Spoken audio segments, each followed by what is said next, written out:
اسی کے لیے مختار کاروں نے بھی اندھیر نگری چوپٹ راج قائم کر رکھا ہے۔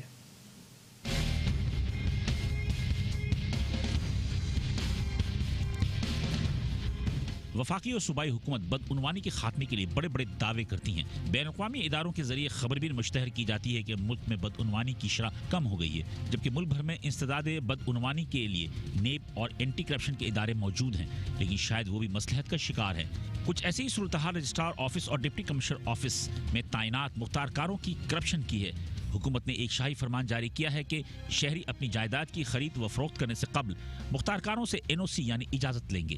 اس حکم نامے کے بعد مختاروں اور ان کے سرپرستوں کی عید ہو گئی ہے۔ ایک شہری کے مطابق NOC کے لیے باقاعدہ رشوت کے نرخ متعین کر دیے گئے ہیں۔ 120 گز کے لیے 20,000، 240 گز کے لیے 40,000، اس طرح 1,000 گز کے لیے 1 لاکھ روپے مقرر کیے گئے ہیں۔ انعام نے مجھ سے کہا کہ 120 گز کے 20,000، 240 کے 40,000، 60 کے وہ 400 گز کے 60,000 روپے آپ سے لیں گے، اور 2.5 مہینے مجھے کہا کہ رجسٹر نہیں ہے۔ کرپشن کی داستان میں ضلع شکی کے اعلیٰ عہدیداران کا بھی نام لیا جاتا ہے۔ میٹرو ون نیوز سے additional deputy commissioner 2 Muhammad Khan Rind کا کہنا ہے کہ یہاں جال سازی بہت ہوتی تھی کہ بغیر NOC کے اسٹیٹ لینڈ جو ہے وہ لیز ہو جاتی تھی۔ اس میں بورڈ آف ریونیو نے یہ پالیسی بنائی ہے، اس میں آرڈرز کیے ہیں، بورڈ آف ریونیو نے نوٹیفیکیشن کی ہے، جس میں فیسیں فکس کی ہے کہ میوٹیشن کی فیس جو ہے وہ 500 روپے ہے، اور اپنا 300 روپے ٹائٹل سرٹیفکیٹ کی فیس ہے، کیونکہ بینک میں چالان ہوگا نا، مختار کا ریکارڈ پہ سائن کر کے بھی مکر جاتے تھے کہ ہماری سائن نہیں ہے۔ جبکہ ڈپٹی کمشنر ضلع شرقی آصف جان نے اس کرپشن سے لا علمی کا مظاہرہ کرتے ہوئے کہا کہ میں یہاں پر اسی لیے سارا دن میں بیٹھتا ہوں، میں سائٹ وزٹس پر بھی جاتا ہوں، لیکن ٹائمنگز ایسی رکھتا ہوں کہ میں عوام کے ٹائمنگ سے میچ کروں۔ میں یہاں پر بیٹھا ہوں، آپ یقین کریں کہ مجھے ایک بھی آج تک اس سلسلے کی کمپلین نہیں ملی۔ آپ کو ملی ہے، آئی اپریشیٹ کہ آپ اس حساب میں بھی you digging out things like that. دیکھیں، ہم لوگ یہاں پر کام کر رہے ہیں تو یہ ایک بہت بڑی کالک ہے ڈپارٹمنٹ کے منہ پہ جو یہ آپ بتا رہے ہیں۔ دوسری جانب جائیداد کی خرید و فروخت کے لیے قائم رجسٹرار آفس بھی شہریوں کو دونوں ہاتھوں سے لوٹنے میں مصروف ہیں۔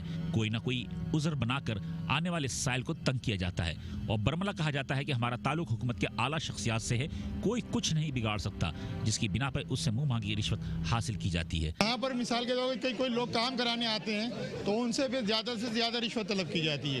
دوسرا یہ کہ کئی معاملات میں کہ یہ NOC لاؤ، وہ NOC لاؤ، موٹیشن لاؤ، مختار کار کا لاؤ، سیل سرٹیفکیٹ لاؤ، تو کام کو روک دیا جاتا ہے، ایڈجون کر دیا جاتا ہے۔ یہاں میں آیا ایک اٹارنی کرانے کے لیے، تو اس پر انہوں نے کہا کہ ہم سے سیل پرمیشن لیں، تو میں رجسٹرار ان کے کمرے میں گیا تو انہوں نے کہا یار ہم لیٹر بھیجا تو آپ کر لو، کوئی مکمل کر کے کچھ سیٹنگ کر لو اس میں۔ کس نے کہا؟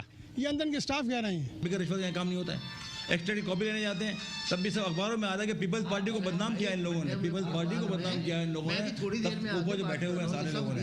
NOC چاہیے ہوتی ہے رجسٹری کے لیے مختار کار کی، وہ مانگتا ہے 50,000 روپے۔ کراچی کے کہیں بھی پراپرٹی ہو، کہیں بھی پراپرٹی ہو، فلیٹ ہو، پلاٹ ہو، کہیں بھی ہو، کم سے کم 50,000 ریٹ ہے اس کا، کم سے کم۔ 90% سب کے پیپر پورے ہوتے ہیں، اس کے باوجود رشوت جو جاتی ہے، آپ کے سارے پیپر پورے ہوں تب بھی آپ نے رشوت دینی ہے۔ عوام حکومت سے پوچھتے ہیں کہ کیا شہروں میں رہنے کے لیے ہر کام کے لیے رشوت دینا ضروری ہے؟ اب کوئی بتائے کہ ہم کیا بتائیں۔ کیمرامین ٹیم کے ساتھ بلال احسن، میٹرو نیوز کراچی۔ وزیر اعلیٰ سندھ کے مشیر برائے بین الصوبائی امور تیمور ٹالپور کہتے ہیں